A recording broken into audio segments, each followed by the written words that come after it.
मिल्कीपुर विधानसभा उपचुनाव में बीजेपी ने जीत दर्ज करके साबित कर दिया कि यूपी के दिल में अभी भी पार्टी राज करती है। इस सीट को जीतकर बीजेपी ने उत्तर प्रदेश के फैजाबाद क्षेत्र में लोकसभा चुनाव की हार का बदला लिया और 2022 के विधानसभा चुनाव में अयोध्या जिले में बीजेपी द्वारा हारी गई एकमात्र सीट मिल्कीपुर थी, जिसे पार्टी जीतने में कामयाब रही।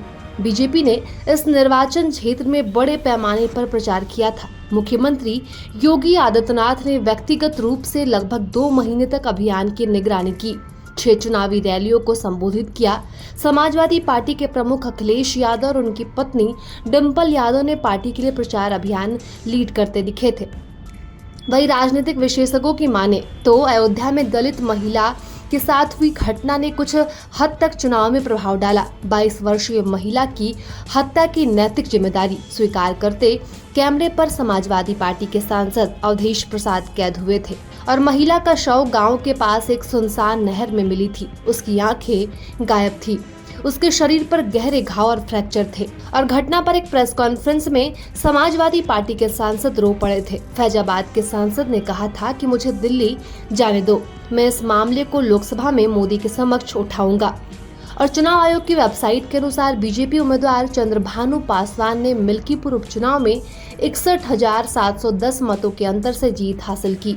मिल्कीपुर सीट पर बीजेपी की जीत के साथ फैजाबाद लोकसभा क्षेत्र के सभी 5 विधानसभा क्षेत्र अब पार्टी के पास है। अवधेश प्रसाद ने लोकसभा के लिए निर्वाचित होने के बाद विधानसभा की सदस्यता से इस्तीफा दिया था।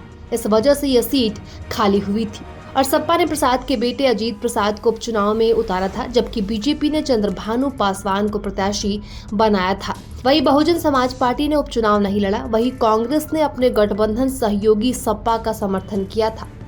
वहीं अखिलेश यादव ने एक्स पर एक पोस्ट किया। इसमें उन्होंने हार स्वीकार करते हुए कहा कि लोकसभा चुनावों में अयोध्या में हुई पीडीए की सच्ची जीत उनके मिल्कीपुर के विधानसभा की झूठी जीत पर कई गुना भारी है और हमेशा रहेगी।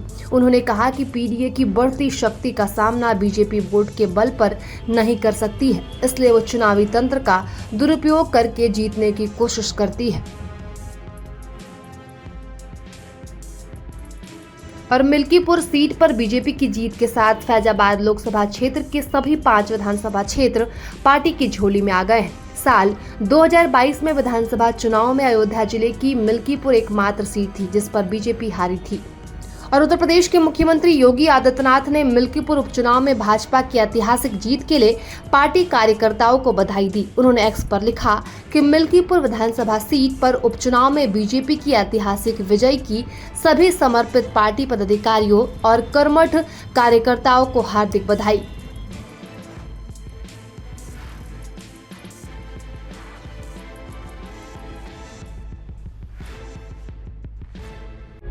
प्रभातखबर.com, विश्वास वही, रफ्तार नहीं।